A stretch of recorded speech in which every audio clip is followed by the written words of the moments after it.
Good afternoon, everyone, and welcome to edTrends. Today's topic is building a trauma-informed, compassionate classroom. I'm Jerry Rivera-Wilson. I'm with the School of Education at the University of Albany, and I have the pleasure of introducing today's presenter, Dr. Jennifer Bashant. She is a mental health expert and author. And you can learn more about the work that she does with schools. She's also a motivational speaker. So we're very fortunate to have her this afternoon as she shares her recent work on a text that she just published, which is happens to be the same title of today's session. So these are going to be the guiding questions that we're going to try to address within the time that we have today. And the first question is addressing a solid emotional foundation. So before we actually get right at it, I would like to take a few minutes to share with you, or actually more like you share with me, your thoughts on what is the takeaway that you hope to gain from today's session. So I created a Jamboard for you, and I'm going to place the link. And actually, because we're such a small and mighty group, perhaps we could just place those comments in the chat rather than using the Jamboard.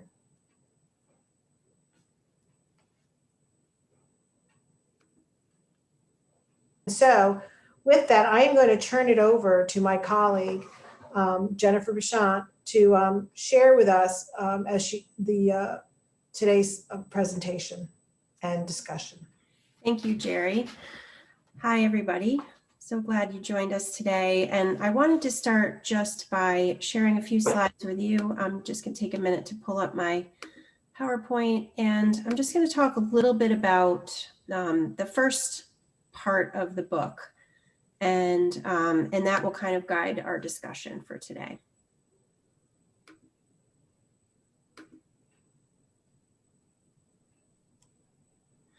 So the book is divided into 3 sections, and the first section, which we're focusing on today, is about understanding trauma and its impact on students.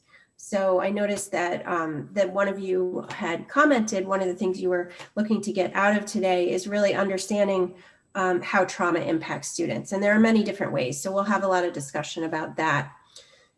To begin, I wanted to start with just a definition of trauma. The one that I use in the book and the one that we'll use today is an experience that overwhelms one's ability to cope. And so the key here is just that what makes a situation traumatic is variable based on many factors. So it depends on somebody's coping strategies. It depends on the resources that they have. Depends on their resilience, depends on their personality. So many factors come into play when figuring out if a situation is going to be traumatic for someone. And we are going to talk a lot for the first part of the discussion about a solid emotional foundation. And those of you that are in classrooms, I'm sure you know that we really have to meet the social and emotional needs of our students before they're available and ready to learn. So when we talk about an emotional foundation, really what I mean is it's the student's ability to regulate their emotions. So when they are facing a task that's challenging, how do they manage that frustration? When the schedule changes and they need to kind of go in a different direction, how flexible can they be? And, even just regulating their energy levels throughout the day. So a solid emotional foundation is required in order for a student to be successful in the classroom. And when they don't have that, or there are cracks in that foundation, they lose the ability to cope, and they struggle in different ways to regulate themselves. We all humans seek regulation. It feels uncomfortable when you're not regulated. And so some of us we have healthy ways that we regulate ourselves, and then there are some unhealthy ways as well. So I just wanted you to take a look at this chart, which is also in the book. And think about, maybe you're thinking about a particular student that you had this year, or maybe you're thinking about your students in general, but how many of them have healthy ways to regulate their emotions? Examples would be knowing how to take a break when they need it, getting up, moving around the classroom, taking a walk around the school and coming back, going to a sensory corner or a peace corner just to kind of calm themselves down, and then knowing when they feel calm and when they are ready to come back to learning. Mindfulness is another great way. It's a healthy way to regulate the mind and the body. The problem is not all of our students know how to do that. They've not been taught healthy ways to regulate. So they rely on things that they know, things that are familiar. When they're very angry or frustrated, they might throw something. They might completely shut down and not respond. They might turn to substances to numb uncomfortable feelings. Maybe you've had students who run out of the classroom, sort of facing a situation that's overwhelming for them. They just take off, and it's total flight from that situation. So start by thinking about which of these unhealthy behaviors you've seen this year in your students. And what I want us to do is really brainstorm, how can we teach them in those moments to be able to use healthy coping strategies? Because a lot of the behaviors that you see are simply unhealthy attempts to regulate. One of the things that cause cracks in this emotional foundation are adverse childhood experiences. And when we talk about ACEs, we're referring to a large scale study that was done by the Center for Disease Control. And they interviewed over 22,000 Americans in order to answer two questions that hadn't been answered in the literature. What they did know was that people who had passed away early across the United States were appearing in clusters. They weren't evenly distributed across the population. And so when they looked into what did these clusters have in common? Well, these people had disease, disability, and social issues. And a lot of those were as a result of various impairments that they had. But what they didn't know is, why did they have those various impairments? And what they found out was that these people had engaged in health risk behaviors and things like maybe using substances, not taking care of their physical health, unprotected sex, other things that were risky to their health. And if they backed up a little further and they looked deeper into each of these cases, what they found was that they could identify 10 adverse experiences. And these are not the only things that cause trauma, but these were the 10 that this study identified. And what that means is, when we are able to predict the likelihood of trauma and negative outcomes, physical and mental, based on how many of these ACEs a child has experienced. So they fall into three categories: abuse, neglect, and household dysfunction. Each one of these counts as one ACE towards their score.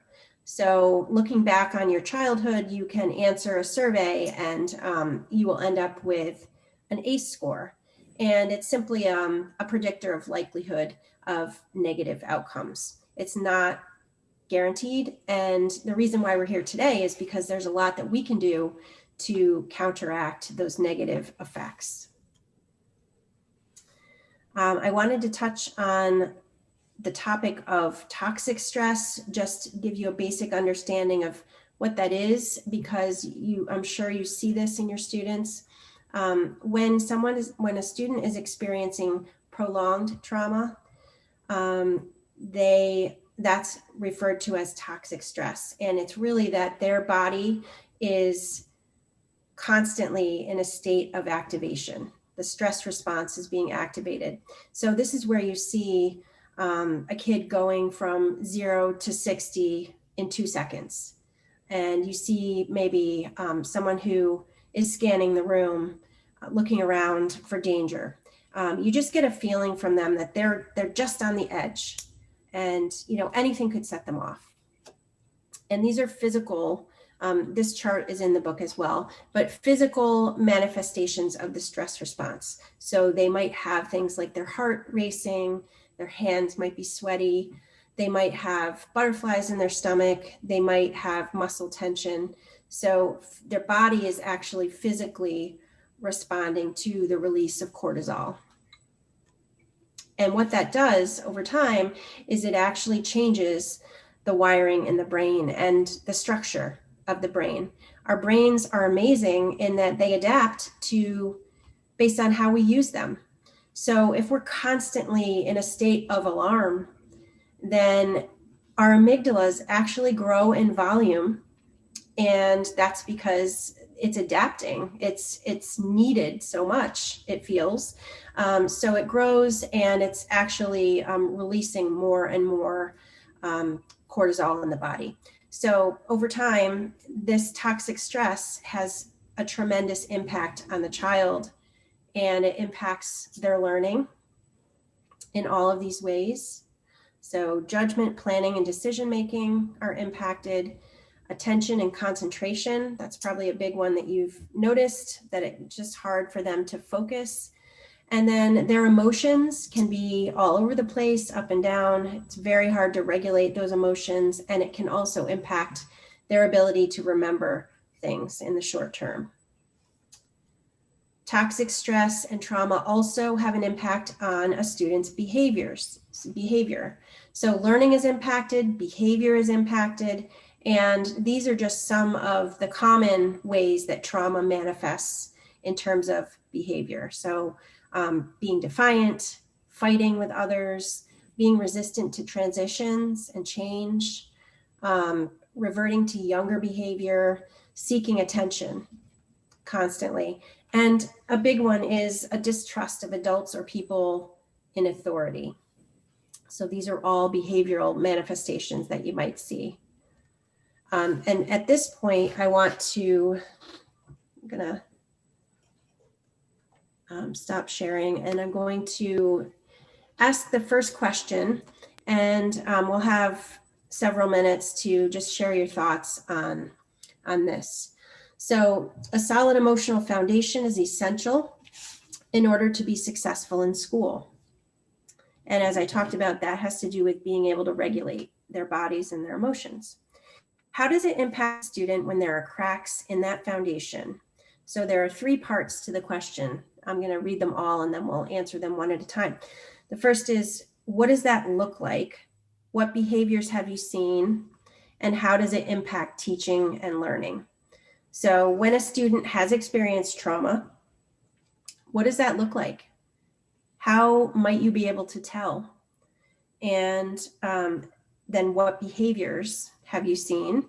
Maybe the list of behaviors that I shared with you gives you some ideas, but I'm sure you've seen others as well. And then how does all of that impact your ability to teach them and their ability to learn? So actually, I'm just going to open it up to any of those questions, whatever comes to mind, feel free to share with us. You can just raise your hand like this, and I'll call on you. Not that many of you, so. Shanna. I would say often I'll see students that will like shut down and kind of zone out and just say they can't do it. So, or they'll just kind of zone out and stare out the window.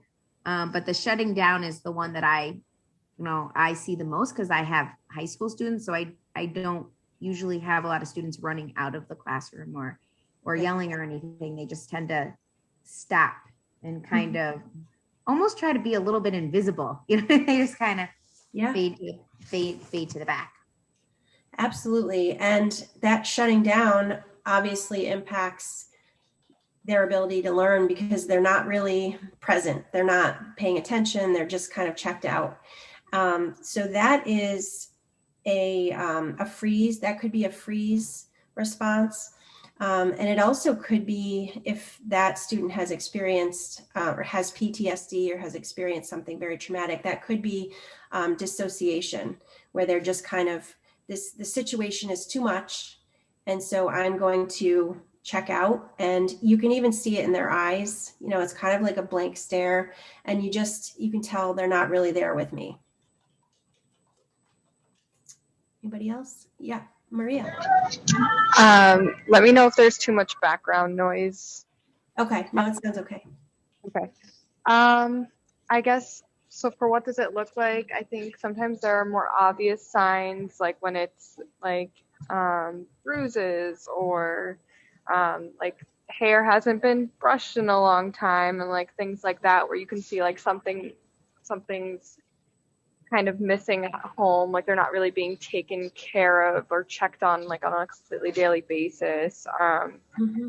I've seen like a second grader who just started like smacking himself in the head with like the whiteboard, and like I took it out of his hand, and he took the textbook and started doing it, and I took it out of his hand, and like I put my hand on his back, and I could feel him like I could feel his heart, like, and he was so hot. Like, you could just tell that he was experiencing something that went completely beyond what was actually happening in the classroom. Mm-hmm. And I think, like, in terms of how that impacts their learning, there's no space for that kind of learning when I think back to, like, any time that, like, I've gone through something traumatic or something, like, life-changing, and it's very hard, even as an adult, to kind of compartmentalize. So I'm a very firm believer in that, like, children need to de-escalate and come back to like a baseline before they're even open to learning. Exactly. So I like the example that you gave, because you're actually talking about witnessing some of those physical symptoms with the stress response. And that's a really good point, because sometimes it's hard to tell whether something is a manifestation of trauma or whether there's simply a mental health issue, or whether there is some other kind of behavior involved. And so it's one good thing to do is to pay attention to those physical signs. And that really does indicate that they're having a stress response to something. Okay, anything else you want to add to that?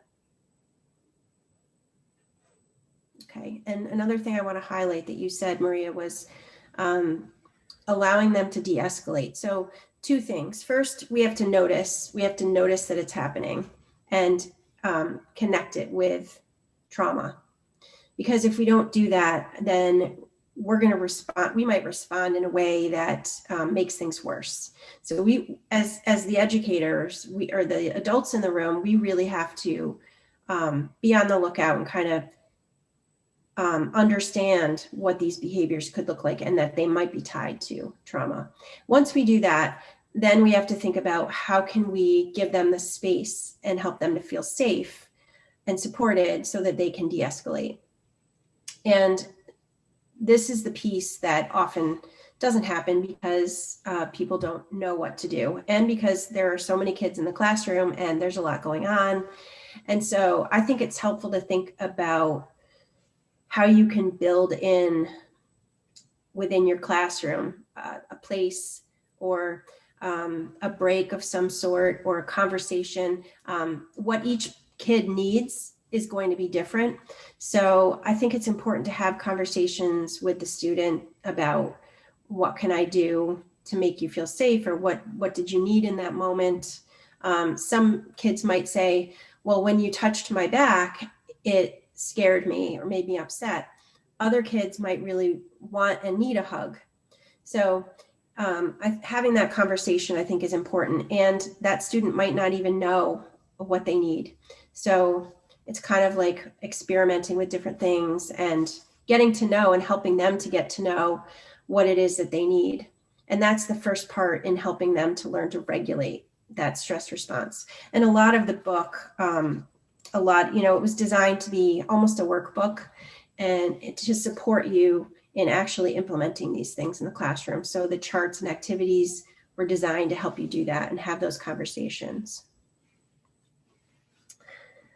Okay, so the second question is, what are some of the ways that you can help your students move from non-adaptive to adaptive strategies? And if you have the book, you can look at page 5, which is where the chart is.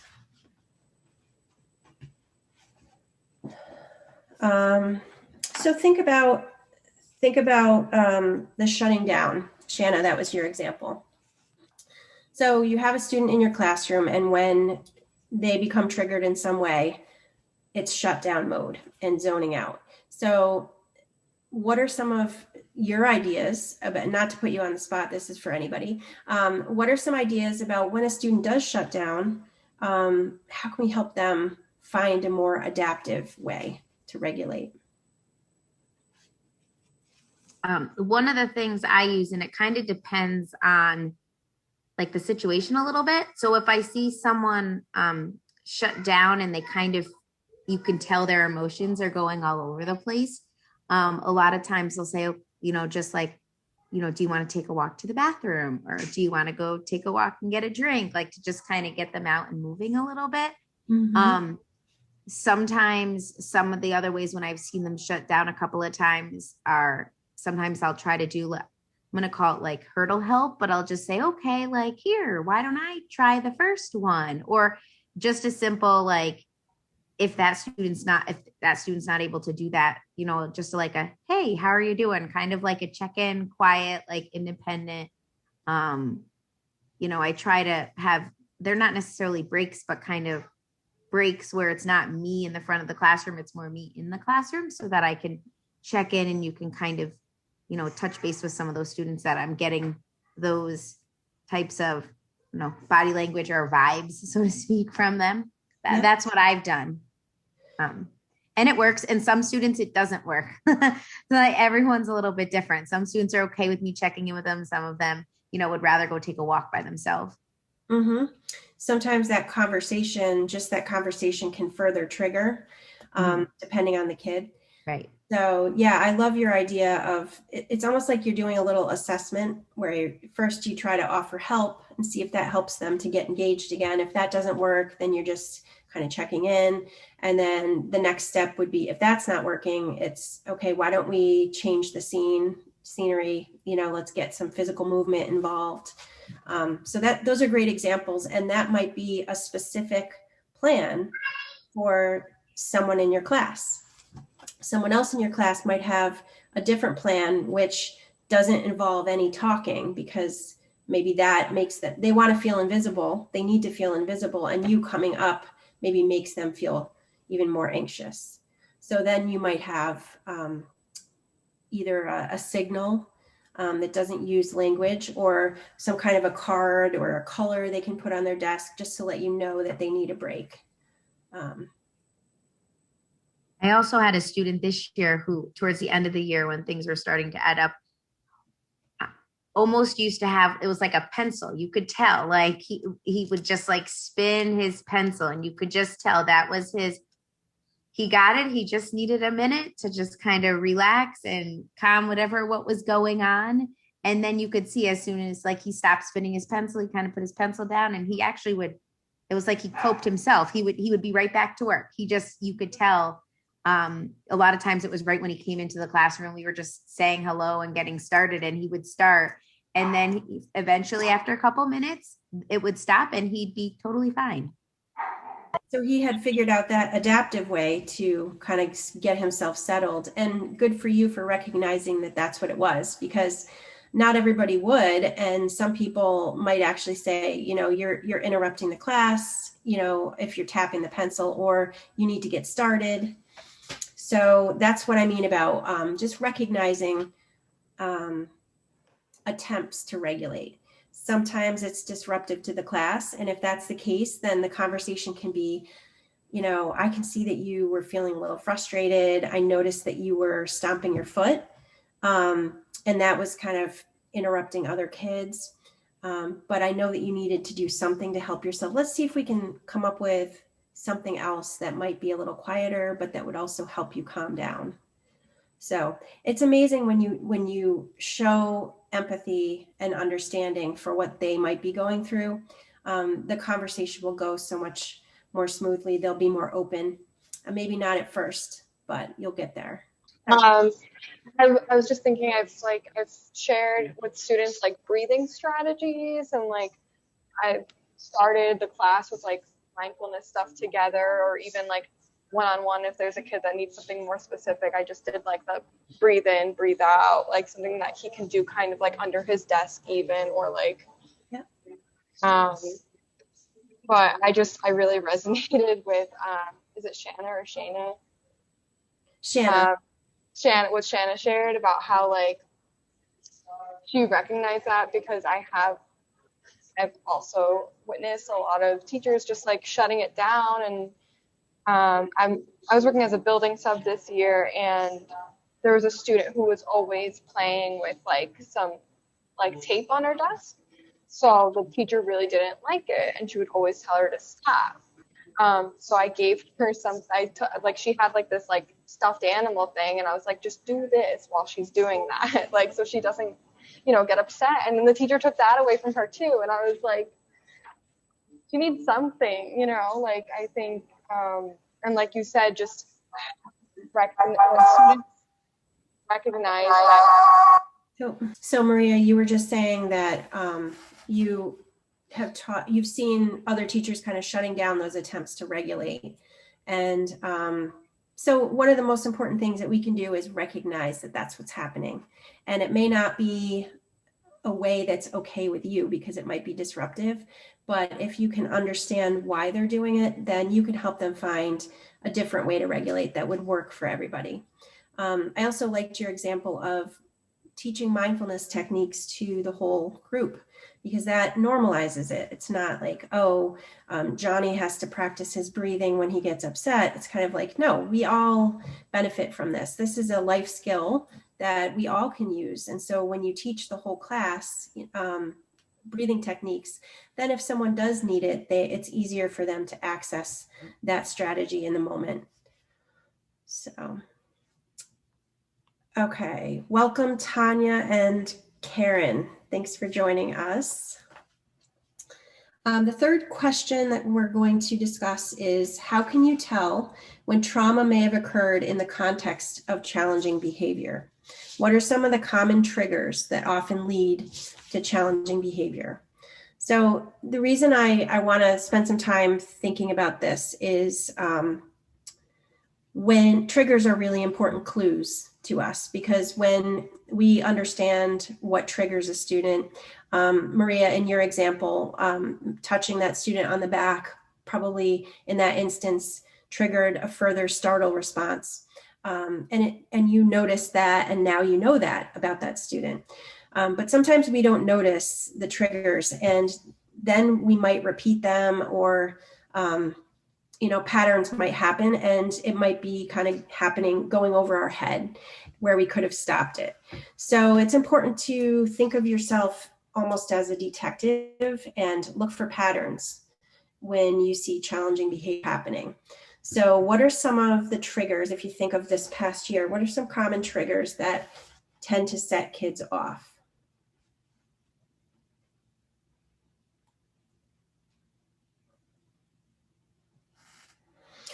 Difficult work, definitely. So if they're feeling challenged and they don't think they know how to answer, or they're getting frustrated, that can definitely be a trigger. I was thinking along lines of what Maria said, but a lot of work. Like, so in the secondary level, like at the end of a quarter, right? At the end of each quarter, when maybe things are due that maybe they put off, and now they, are having trouble getting it done because it was hard, or maybe they just didn't want to do it. Or like at the end of the year, we saw a lot of, I saw behaviors just because the students were feeling overwhelmed and didn't know how to get it all done. Mm-hmm. Definitely. So overwhelm. What about physical things too? Like crowded spaces, like if you think of assemblies where there might be a lot of people packed into a room, or there's a lot of noise that can be overstimulating. Another one is hunger. I think we can probably all identify that when we get hangry, that could be a trigger. So what else? You can either unmute and share it, or just feel free to put it in the chat. In our classroom, a lot of times a change in routine would be enough to trigger some of my students, particularly my students with autism. So, and this year routines have been out the window. So we've had quite a challenging year. Absolutely. And one of the slides that I shared a little earlier that's one of the very common behavioral responses when someone has experienced trauma is really a resistance to change in routine. And if you think about it, it makes sense that whether they have autism or not, a routine helps them to feel safe. And kids who have experienced trauma in that moment didn't feel safe, or in those moments. And so they look for other ways to make their environment feel safe to them. And so a predictable routine is one of those ways. So if something changes, even something that might seem really small to you, like the menu for lunch, they run out of an item on the menu for lunch, and now the lunch item is different. That can be a trigger because they were expecting pizza and now it's soup. So just kind of being aware of those things is important, because when you know what someone's trigger is, you can either help them avoid it, or if you can't avoid it, you can help them to understand that this is something that tends to be hard for you. And let's think about how I can support you, or what we can put in place when you do have to face that situation to make it work for you. All right, so the last question, we have about 10 minutes left, has to do with motivation. And I'm just going to switch back over to my slides for a minute and talk a little bit about motivation before I ask that question.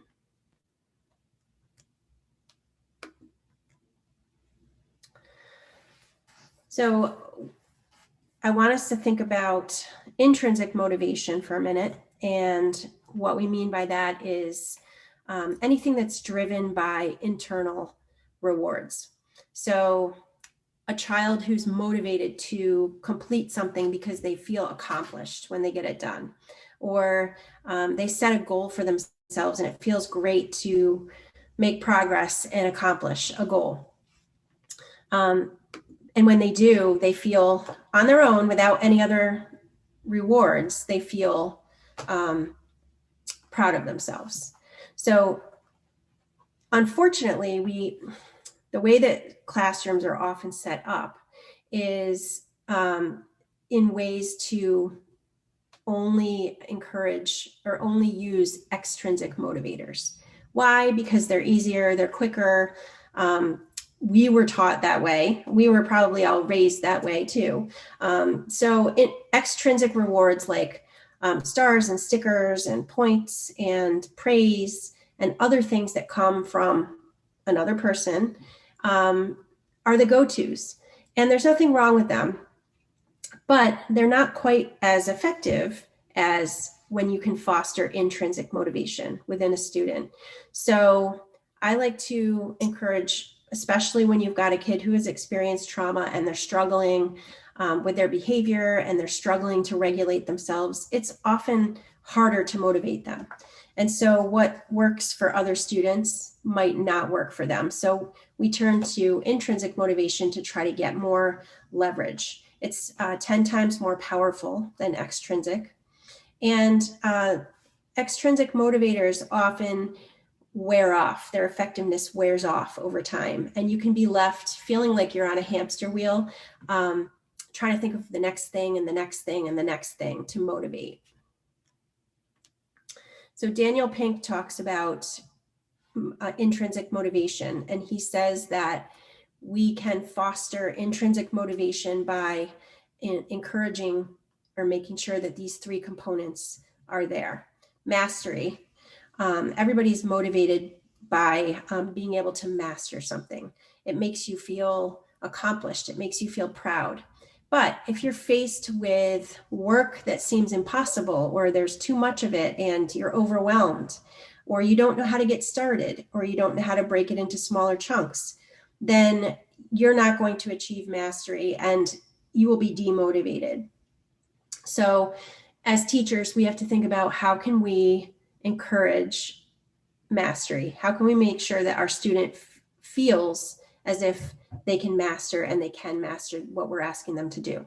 The second is autonomy, and just that everybody is more motivated by having choices and options and collaboration. So rather than being told, this is how you need to do it, and I'm the teacher in the position of power and I'm telling you this is what you need to do.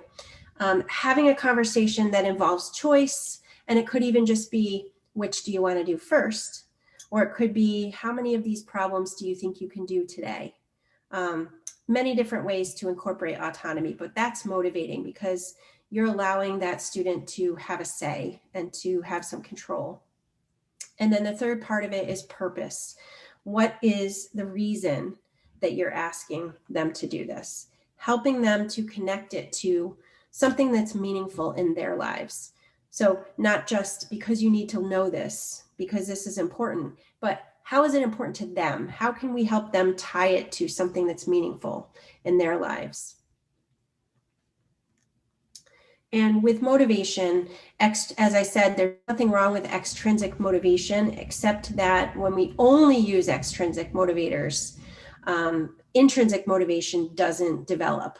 And that's a problem because we're not always going to be there being able to be a cheerleader and, offering rewards to get kids to move along. So you have to think about balance with motivation, balancing how you're using extrinsic with how you're fostering intrinsic. And if you have a balance, then those are the best conditions to help encourage motivation.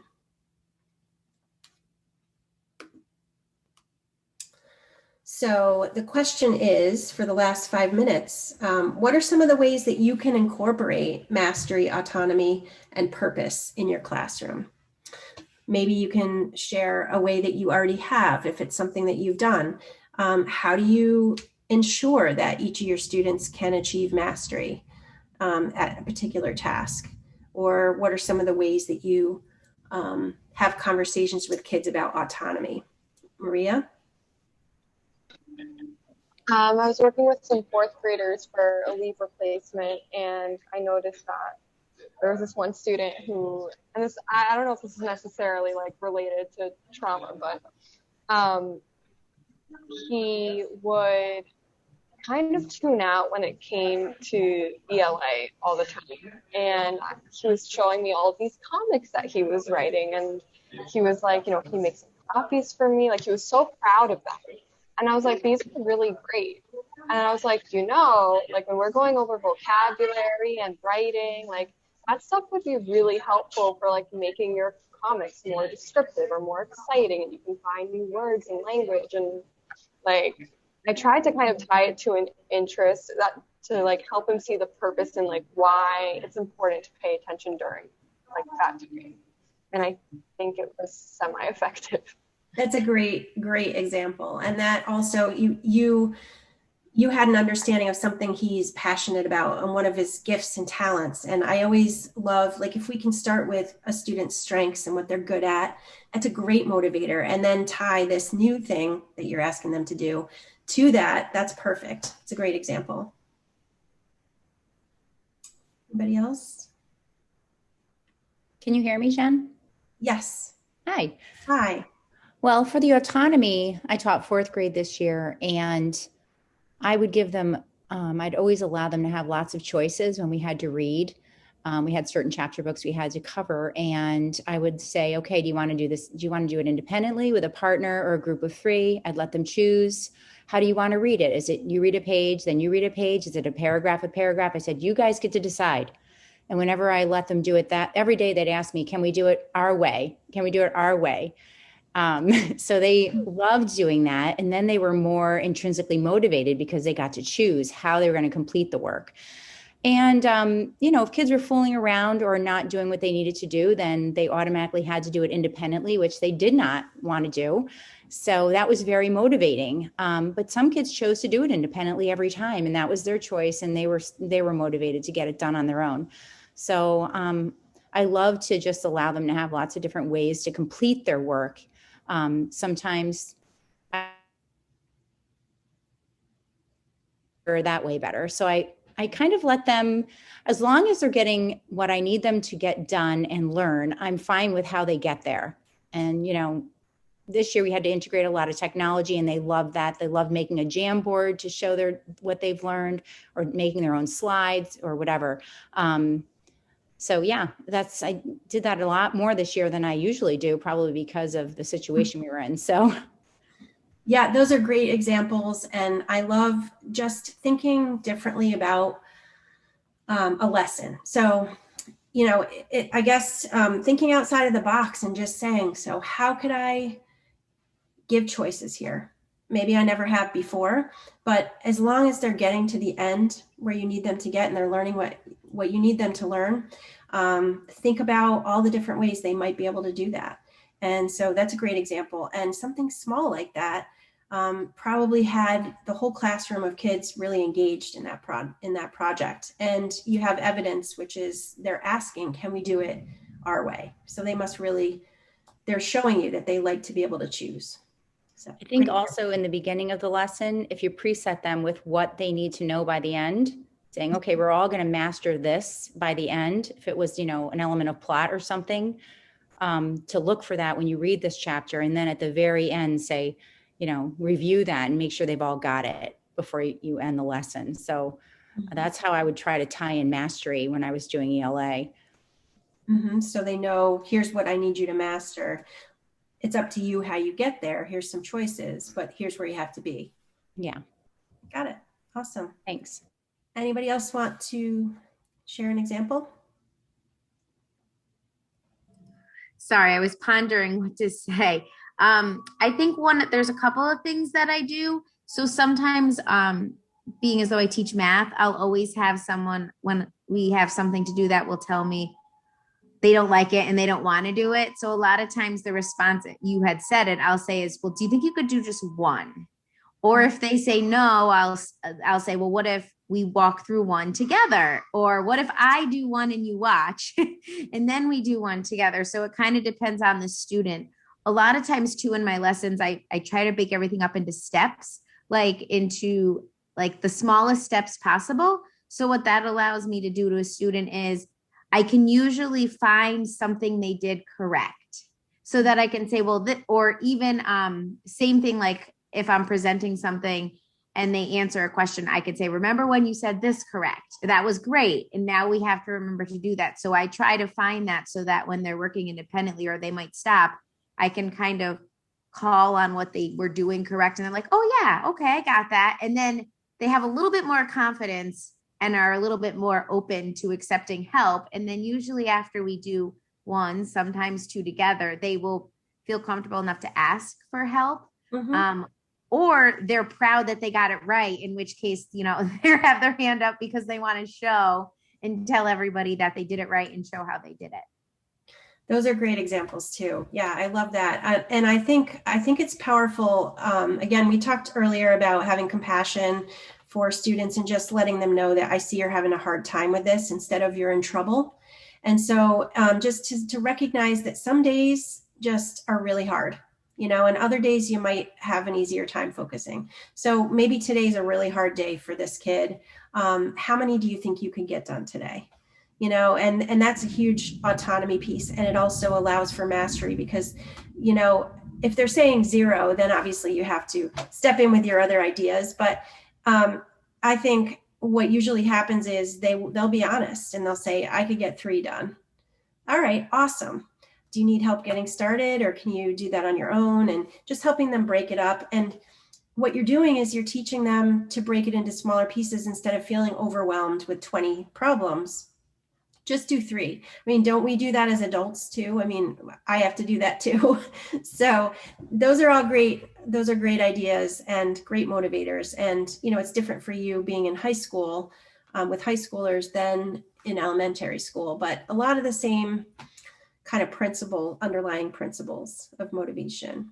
So, but the main thing I think, and for all of you that are here, it's really obvious that you all have this, is just being authentic and genuinely caring is the biggest thing that you can do to help a student who has experienced trauma, because they are so perceptive of your body language, all the ways that you're communicating with them, and all the ways that you're trying to make them feel safe.